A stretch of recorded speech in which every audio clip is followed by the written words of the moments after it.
अगर आपके घर में दुख है, कष्ट है, जो कभी समाप्ति नहीं हो पा रहे हैं, तो महाराज हर महीने एकादशी तिथि आती है।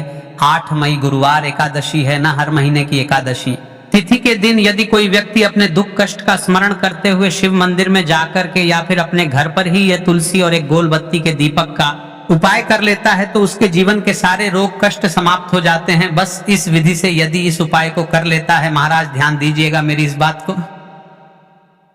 एकादशी तिथि के दिन यह उपाय करना है और कान खोलकर सुन लो सब लोग। कल पवित्र वैशाख महीने की एकादशी तिथि है जो कि गुरुवार के दिन पड़ रही है, और गुरुवार के दिन यह तुलसी और एक गोल बत्ती के दीपक का उपाय किया जाए तो बहुत ही सर्वोत्तम माना जाता है। यदि आपको ऐसा लगता है कि आपके जीवन में बहुत ही ज्यादा दुख कष्ट है जो कि समाप्ति ना हो पा रहे हैं, गुरुदेव के उपाय भी कर लिए हैं फिर भी कुछ नहीं मिल रहा है, तो आप उपाय तो कर रहे हैं लेकिन श्रद्धा से नहीं कर रहे। क्यों महाराज? सही कहा मैंने, आपके मन शिव के लिए श्रद्धा होनी चाहिए। शिव के तत्वों को जानो और उपाय करो तो पूरी शुद्धता से करो। रोज जा रहे हैं शिव मंदिर, जल समर्पित करके आ जा रहे घर, सबसे बढ़िया उपाय तो यही है। उपाय आपको करना भी क्या है, लेकिन कल एकादशी तिथि के दिन कोई भी व्यक्ति अपने घर का, यदि घर का कोई भी व्यक्ति इस ये तुलसी और एक गोल बत्ती के दीपक का उपाय को करता है तो घर में रहने वाले सभी सदस्यों के दुख कष्ट समाप्त हो जाएंगे। एकादशी तिथि का बहुत बड़ा संवाद है महाराज, और वह गुरुवार के दिन पड़ रही है, यानी कि कल 8 मई गुरुवार वैशाख माह की एकादशी तिथि। देखिए, यदि आपको ऐसा लग रहा है कि एक कमा रहे हैं और 2 खर्च हो रहा हो, जीवन में आर्थिक तंगी बहुत आ गई है, जीवन से दुख कष्ट समाप्त होने का नाम नहीं ले रहे हैं, तो कल 8 मई में गुरुवार वैशाख माह की एकादशी तिथि के दिन शिव मंदिर चले जाएं। बहुत से मेरी बात है, मैंने प्रश्न करती हैं कि उपाय को घर पर कर सकते हैं कि नहीं, तो आपको मैं बता दूं इस उपाय को घर पर नहीं कर सकते हैं, केवल और केवल शिव मंदिर में कर सकते हैं। यदि आपको ऐसा लग रहा है कि आपके हाथ तंग चल रहे हैं तो घबराने की कोई भी बात नहीं है। कल इस पवित्र वैशाख महीने की कल 8 मई गुरुवार वैशाख माह की एकादशी तिथि के दिन आपको यह तुलसी और एक गोल बत्ती के दीपक का उपाय, और यदि इस उपाय को प्रदोष काल में करें तो एक गोल बाती का दीपक भी ले जाए साथ में, और यदि इस उपाय को सुबह करें तो मात्र यह तुलसी और एक गोल बत्ती के दीपक का उपाय लेकर के जाएं। देखिए, इस उपाय को करने का शुभ मुहूर्त है प्रदोष काल, क्योंकि वैशाख महीने में प्रदोष काल का बहुत ही महत्वपूर्ण होता है, और कल गुरुवार का दिन है तो विशेष है, तो प्रदोष काल के समय पर कर ले तो और भी अच्छा है। नहीं तो यदि आप सुबह से लेकर के रात्रि में कभी भी इस उपाय को करेंगे तो कोई भी दिक्कत वाली बात नहीं है, लेकिन 6 बजे से पहले देखिए। यदि आपको ऐसा लग रहा है कि मेरे ऊपर दोष है या मैं कुछ भी करता हूं तो उसमें सफल नहीं हो पाता हूं, तो हम राशि से जुड़ा भाग्य भी बताते हैं और भाग्य में चल रहे परेशानियों को भी बताते हैं। सर जी, आपको ऐसा लगता है कि आप पर है या आपकी राशि पर है, तो फिर आपका नाम और राशि कमेंट बॉक्स में लग जाए, हम आपकी राशि से जुड़ा भाग्य में बताएंगे और भाग्य में चल रहे परेशानियों को भी बताएंगे और उनको सुलझाने के लिए आपको उपाय भी बताएंगे कि आपको किस उपाय को करना चाहिए। तो देखिए, कल 8 मई गुरुवार वैशाख माह की एकादशी तिथि के दिन चले जाना शिव मंदिर और कर लेना यह तुलसी और एक गोल बत्ती के दीपक का उपाय को, सभी मनोकामना भी पूर्ण होगी और जीवन में चल रहा है रोग भी समाप्त होंगे। आपका व्यापार नहीं चल रहा है, आपके घर में आर्थिक तंगी है, समस्या है, तो कल पवित्र वैशाख महीने में पड़ने वाली एकादशी जो कि गुरुवार के दिन पड़ रही है, और एकादशी का तो बहुत बड़ा संवाद है महाराज। श्री शिव महापुराण की कथा में बताया गया है कि एकादशी के दिन भगवान विष्णु को अगर प्रसन्न कर लिया जाए, जो कि भगवान विष्णु को हम तुलसी से ही प्रसन्न कर सकते हैं, और जो कि हम आज इस वीडियो में तुलसी को प्रसन्न करने के उपाय भी बताएंगे और भगवान विष्णु को प्रसन्न करने के उपाय बताएंगे। यदि भगवान विष्णु प्रसन्न होते हैं के घर में लक्ष्मी भी आएगी और धन संपदा की प्राप्ति भी होगी। तो आपको विशेषकर इस उपाय को एकादशी वाले दिन करना है। जो भी मनचाही इच्छा है, जो भी मनोकामना है, वह पूर्ण होगी। और एकादशी के दिन किए जाने वाला शिव मंदिर में उपाय, वह भी आज हम आपको इस वीडियो में बताएंगे। तो वीडियो को स्किप कर करके ना देखें, वीडियो को पूरा देखें। जो भी वीडियो को स्किप कर करके देखता है उसके लिए ये वीडियो कोई काम की नहीं, क्योंकि भगवान शिव के लिए किए जाने वाले उपाय देख रहे हैं, भगवान विष्णु को प्रसन्न किए जाने वाले उपाय देख रहे हैं, तो पूरा देखें। तो चलिए उपाय की ओर चलते हैं। वीडियो में आगे बढ़ने से पहले एक प्यारा सा कमेंट कर दे जो कि महादेव को भी अच्छा लगे, भगवान विष्णु को भी अच्छा।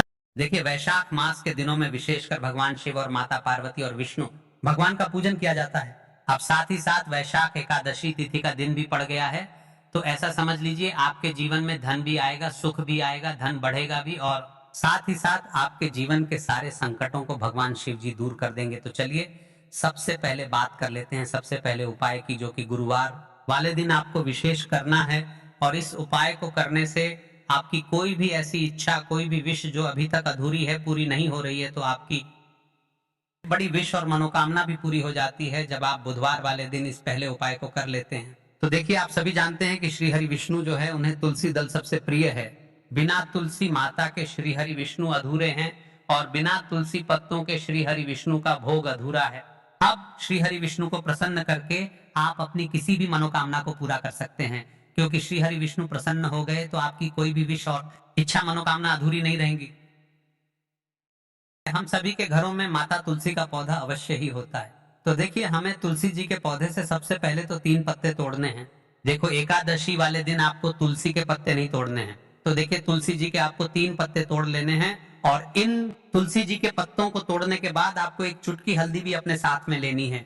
हल्दी के अंदर आपको जल मिलाकर के पेस्ट के रूप में तैयार करना है और इसी के साथ में आपको एक दीपक भी लेना होगा। दीपक आप मिट्टी का भी ले सकते हैं, आटे का भी ले सकते हैं, और इस दीपक में आपको शुद्ध घी डाल करके इसमें आपको लंबी रुई की बाती का प्रयोग करना है। देखिए दोस्तों, आपके पास है 3 तुलसी जी के पत्ते हैं।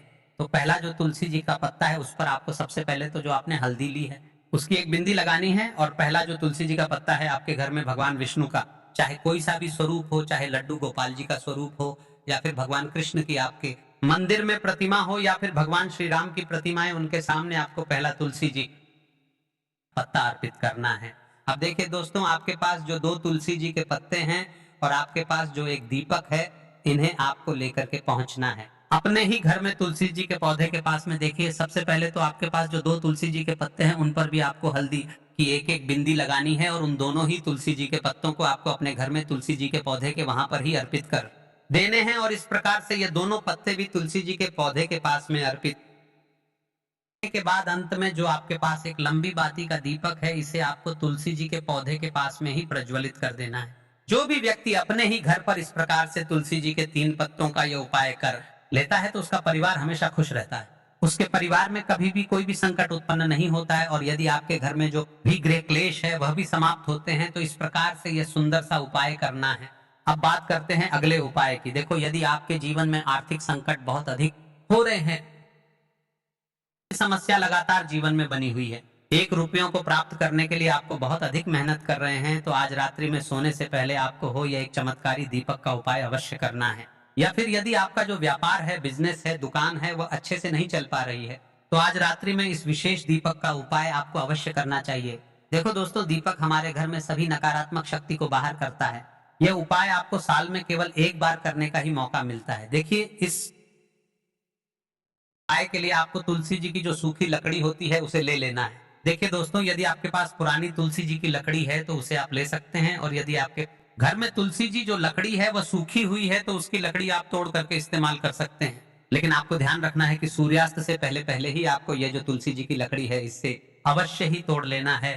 तो इस उपाय के लिए आपको सबसे पहले तो एक मिट्टी का दीपक लेना होगा, चाहे तो आटे का दीपक भी ले सके, क्योंकि आटे का दीपक सभी दीपक में सर्वोत्तम माना गया है।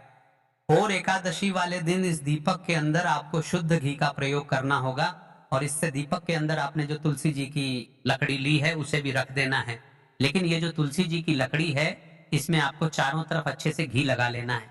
देखिए, गुरुजी ने बताया है कि जो तुलसी जी की लकड़ी है, यदि आप उपाय करते हैं और बहुत ही शीघ्रता से जल जाती है, तो इसके लिए आपको एक कार्य करना है। आपको थोड़ी सी रुई लेनी है और उस रुई को आपने जो तुलसी जी की लकड़ी ली है उस पर अच्छे से तरफ लपेट देनी है। तुलसी जी की लकड़ी के ऊपर रुई लपेटने के बाद इसे आपको पूरा घी के अंदर डुबो लेना है। अब इसे आपको बाती के रूप में प्रयोग करना है।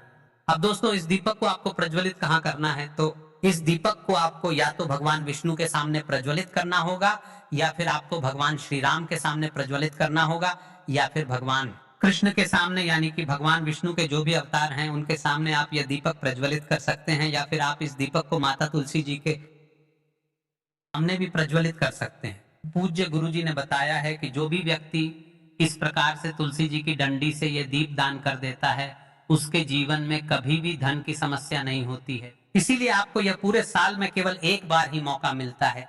इस उपाय को करके देखना, आपकी सभी इच्छाएं जरूर पूर्ण होंगी। यह जो उपाय है रात्रि में सोने से पहले करना है, यह उपाय करते सर्वश्रेष्ठ होने वाला है।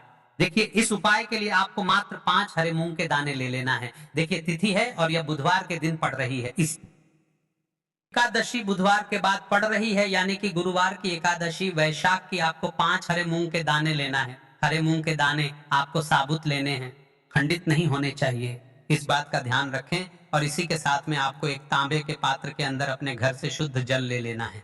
अब दोस्तों, इन सभी सामग्रियों को लेकर के आपको सीधे पहुंच जाना है भगवान शिव के मंदिर में देखिए, इस उपाय को भी आप सुबह भी कर सकते हैं और शाम के समय में भी कर सकते हैं।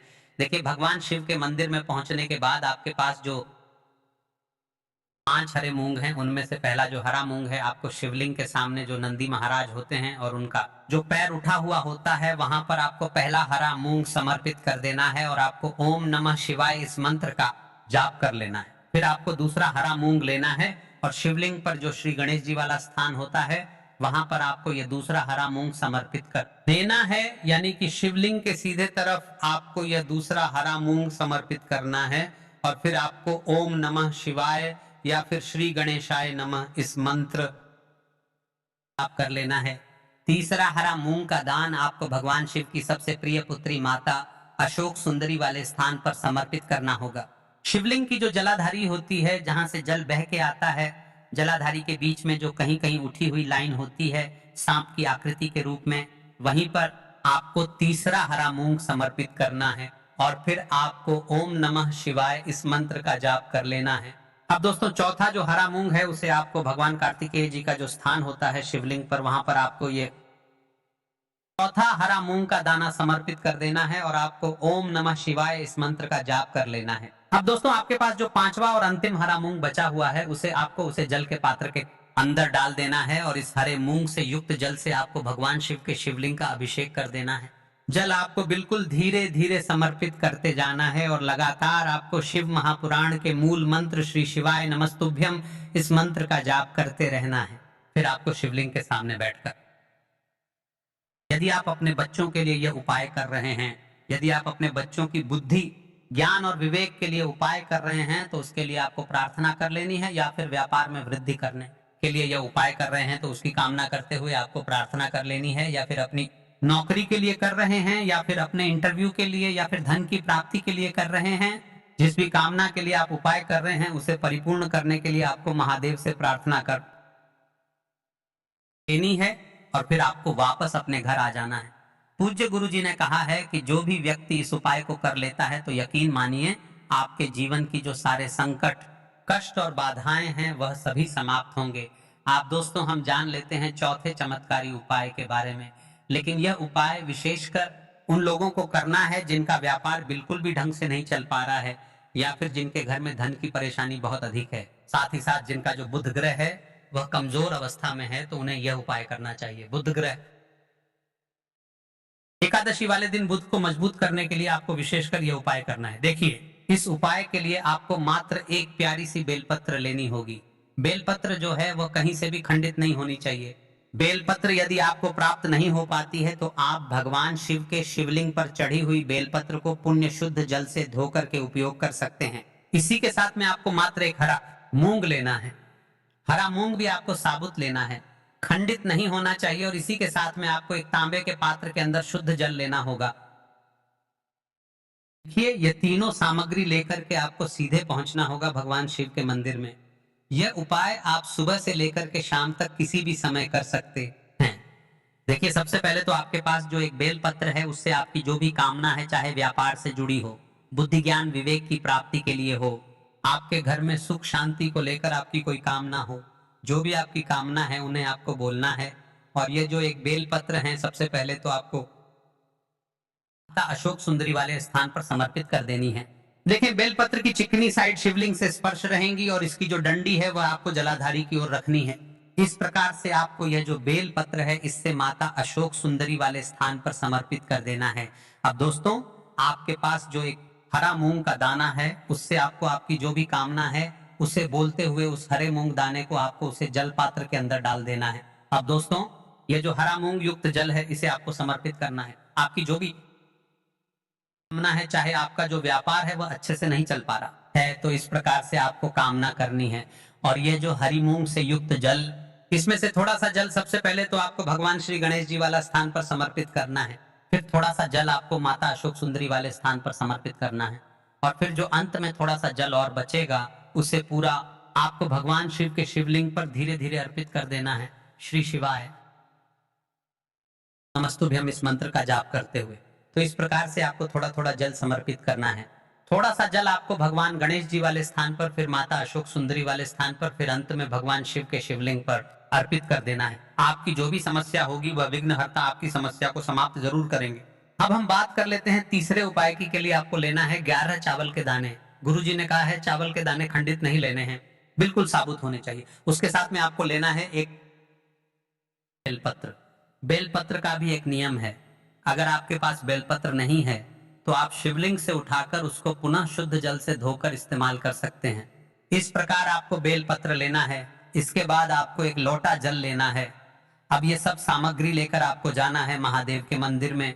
देखो, अब आपको उत्तर साइड में खड़े हो जाना है और सबसे पहले आपको एक बेलपत्र अपने हाथ पर और 11 चावल दाने रखकर शिवलिंग के ऊपर अपना नाम और गोत्र बोलते हुए समर्पित कर देना है, और ओम नमः शिवाय श्री शिवाय नमस्तुभ्यम का लगातार जाप करना है। एकादशी वाले दिन अब आपको जो एक लोटा जल साथ में लेकर आए थे उसे धीरे धीरे बेलपत्र और चावल दाने के ठीक ऊपर आपको समर्पित करते जाना है, और शिव पुराण के मूल मंत्र श्री शिवाय नमस्तुभ्यम का 11 बार जाप करना है और अपनी मनोकामना बोलते जाना है।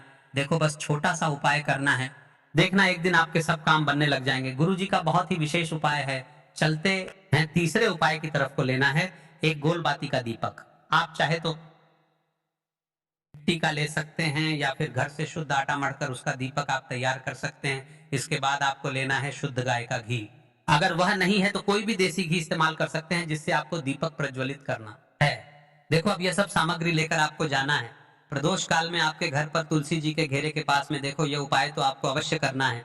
देखो, वहां पहुंचकर सबसे पहले वह दीपक आपको प्रज्वलित कर देना है और ओम नमो भगवते वासुदेवाय नमः का 11 बार जाप करना है। उसके बाद आपको अपने सीधे हाथ में थोड़ी हल्दी लेकर उस दीपक में अपना नाम और गोत्र बोलते हुए डाल देना है। उसके बाद माता लक्ष्मी से आपको प्रार्थना करना है कि हे महालक्ष्मी, हमारी सभी दुख तकलीफों को दूर करो। हे महादेव, हमारे सब दुख कष्टों को खत्म करो। इस भावना से आपको यह उपाय करना है। 8 मई एकादशी वाले दिन आपको विशेषकर इन उपायों को करना है। हमने आपको इस वीडियो में 5 से 6 उपाय बताए हैं, जो कि आपको अच्छा लगे उसे उपाय को करना है। और विशेषकर हमने जो तुलसी वाला उपाय बताया है वह उपाय तो आपका अवश्य करना है, क्योंकि एकादशी वाला दिन भगवान विष्णु को समर्पित है और भगवान विष्णु को प्रसन्न करना है। अगर भगवान विष्णु प्रसन्न होंगे तो माता लक्ष्मी जी आएगी, और माता लक्ष्मी आएगी तो घर में सुख शांति बनी रहेगी। और सबसे पहली बात हम आपको बता दें कि सावन महीना आने से पहले हमारे इस चैनल को सब्सक्राइब कर ले, क्योंकि सावन महीने में हम आपको एक से एक उपाय किए जाने वाले बताएंगे और आपको जो भी दुख कष्ट है वह सारे समाप्त होंगे। और हम हमारा YouTube चैनल पर अब राशि से जुड़ा भाग्य भी बताती है और भाग्य में चल रही परेशानियों को भी बताते हैं। तो आपको यदि ऐसा लगता है कि आपकी राशि पर है या आप पर है तो आप आपका नाम और राशि कमेंट बॉक्स में जाते जाते लिख करके जाएगा, हम उसे पर चर्चा करके बताएंगे कि आपकी राशि पर क्या दोस्त है और आपको किन उपायों को